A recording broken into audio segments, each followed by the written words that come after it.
తమిళనాట ప్రభుత్వ ఏర్పాటుపై సస్పెన్స్ కంటిన్యూ అవుతుంది. ఏ పార్టీకి సంపూర్ణ మెజారిటీ రాకపోవడంతో అత్యధిక స్థానాలు గెలుచుకున్న టీవీకే అధినేత విజయ్ ప్రభుత్వ ఏర్పాటుకు చేస్తున్న ప్రయత్నాలకు అవరోధాలు తొలగడం లేదు.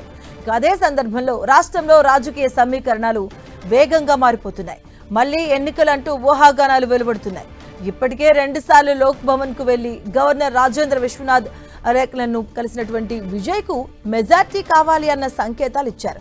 అయితే తొలుత ప్రభుత్వ ఏర్పాటుకు అవకాశం ఇవ్వాలని, అనంతరం అసెంబ్లీలో బల నిరూపణకు వెళ్తామన్న విజయ్ గవర్నర్ కు విన్నవించారు. ఇక ప్రభుత్వ ఏర్పాటుకు అవసరమైన పూర్తి సభ్యులతో జాబితా సిద్ధం చేసుకోవాలని, తర్వాతే అనుమతిస్తామని విజయ్ కు గవర్నర్ సూచించినట్టుగా తెలుస్తుంది. తాను టీవీకేను మినహా మరే పార్టీని ప్రభుత్వ ఏర్పాటుకు పిలవనని గవర్నర్ హామీ ఇచ్చినట్టుగా టీవీకే వర్గాలు చెప్పాయి. అయితే లోక్ భవన్ దీనిపై కీలక ప్రకటన చేసింది. ప్రభుత్వ ఏర్పాటుకు కావాల్సిన మెజార్టీ సంఖ్యను టీవీకే అధినేత విజయ్ చూపలేకపోయారని తెలిపింది. ఇక తద్వారా సీఎంగా విజయ్తో ప్రమాణం చేయించేందుకు గవర్నర్ సిద్ధంగా లేరన్న సంకేతాలు వచ్చాయి. విజయ్ అపాయింట్మెంట్ కోరినందునే గవర్నర్ తన కేరళ పర్యటనను వాయిదా వేసుకున్నారు. అక్కడ కూడా ప్రభుత్వ ఏర్పాటుపై ఆయన సమాలోచనలు చేస్తున్నారు. ఆర్లేకర్ కేరళకు పూర్తిస్థాయి గవర్నర్ కాగా తమిళనాడుకు ఇన్ఛార్జ్ గవర్నర్గా వ్యవహరిస్తున్నారు. గవర్నర్ స్పందన తర్వాత విజయ్ న్యాయ నిపుణుడితో 3 గంటల పాటు చర్చించారు. హైకోర్టు లేదా సుప్రీంకోర్టులో న్యాయ పోరాటం చేయడం ద్వారా ప్రభుత్వ ఏర్పాటుకు యత్నించాలంటూ అంతర్గత భేటీలో ప్రస్తావనకు వచ్చినట్లుగా టీవీకే నేతలు తెలిపారు. బీజేపీతో కలవాలనే దిశగా ఒత్తిళ్లు వస్తున్నాయని, అది విజయ్కు నచ్చడం లేదని చెప్పారు. ఇక షోలింకనల్లూరులో గెలిచినటువంటి టీవీకే అభ్యర్థి ఇమ్రాన్ గవర్నర్కు లేఖ రాస్తూ ప్రభుత్వ ఏర్పాటు దిశగా నిర్ణయం తీసుకోకపోతే కోర్టును ఆశ్రయిస్తామని పేర్కొన్నారు. మరోవైపు తిరిగి ఎన్నికలు నిర్వహించాలని కోరవచ్చని విజయ్కు పలువురు నిపుణులు సూచిస్తున్నారు. రాజ్యాంగబద్ధంగా సీఎంగా విజయ్తో ప్రమాణం చేయించాలని మద్రాస్ హైకోర్టు బార్ కౌన్సిల్ సభ్యులు ఎం వేల్ మురుగన్ గవర్నర్కు లేఖ రాశారు. ఇక లోక్ భవన్ నుంచి తిరిగొచ్చాక మద్దతు కోసం పలు పార్టీలతో విజయ్ టీవీకే ముఖ్యులు చర్చించారు. వీసీకే అలాగే సిపిఐ సిపిఎంలతో సంప్రదింపులు జరిపారు. గురువారం ఈ 3 పార్టీలు తమ కూటమి నేతృత్వం వహిస్తున్నటువంటి డిఎంకే అధినేత స్టాలిన్తోనూ భేటీ అయ్యాయి. తర్వాత సిపిఐ రాష్ట్ర కార్యదర్శి వీరపాండియన్ పార్టీ నేతలతో అత్యవసరంగా భేటీ అయ్యారు.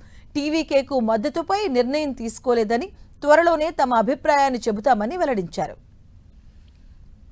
తర్వాత ఆయన టీవీకే ఉప ప్రధాన కార్యదర్శి సిటిఆర్ నిర్మల్ కుమార్ కలిశారు. ఇక వీసీకే అధినేత తిరుమావలన్ స్పందిస్తూ విజయ్ పంపిన లేఖపై ఉన్నత స్థాయి కమిటీలో చర్చిస్తున్నాం, కూటమి లాభ నష్టాలపై ఆలోచిస్తున్నాం, త్వరలో నిర్ణయం వెల్లడిస్తామని చెప్పారు. ప్రభుత్వ ఏర్పాటుకు విజయ్ను గవర్నర్ ఆహ్వానించారని వీసీకే సిపిఐ రెండూ డిమాండ్ చేశాయి.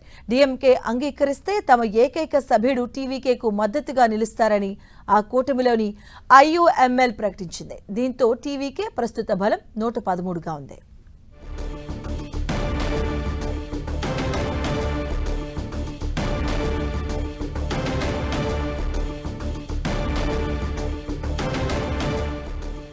తమిళనాడు అసెంబ్లీ ఎన్నికల్లో భారీ విజయం సాధించిన టీవీకే చీఫ్ విజయ్ కు తగినంత మెజారిటీ లభించలేదు.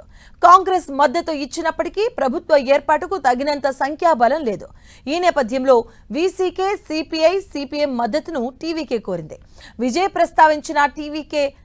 స్థాపించినటువంటి టీవీకే ఎన్నికల్లో 108 సీట్లు మాత్రమే సాధించింది. తన 5 ఎమ్మెల్యేలతో కాంగ్రెస్ మద్దతు ప్రకటించింది. దీంతో 112 మంది ఎమ్మెల్యేల సపోర్ట్తో ప్రభుత్వం ఏర్పాటు కోసం గవర్నర్ను విజయ్ కలిశారు. తమిళనాడు గవర్నర్ను విజయ్ 2 సార్లు కలిసినప్పటికీ ఫలితం లేకపోయింది. ప్రభుత్వ ఏర్పాటుకు కావలసిన 118 మెజార్టీ మార్కు చూపించారని గవర్నర్ తెలిపారు. ఈ నేపథ్యంలో విజయ్కు ఇంకా కనీసం 6 శాసనసభ సభ్యులు మద్దతు అవసరం. దీంతో వీసీకే సిపిఐ సిపిఎం వంటి చిన్న పార్టీల మద్దతు కూడగట్టేందుకు టీవీకే ప్రయత్నిస్తుంది. ఇక మరోవైపు డిఎంకే చీఫ్ ఎంకే స్టాలిన్ మిత్రపక్షాలైన వీసీకే సిపిఐ సిపిఎం నేతలతో సమావేశమయ్యారు. విజయ్ నేతృత్వంలోని టీవీకేకు మద్దతు విషయంలో స్వేచ్ఛగా నిర్ణయం తీసుకోవచ్చని తెలిపారు. ఈ నేపథ్యంలో ఈ 3 పార్టీలు ఇవాళ తుది నిర్ణయం తీసుకునే అవకాశం ఉంది. దీంతో ముఖ్యమంత్రిగా విజయ్ ప్రమాణ స్వీకారంతో పాటు ప్రభుత్వ ఏర్పాటుపై ఇవాళ ఓ స్పష్టత వచ్చే అవకాశం ఉంది.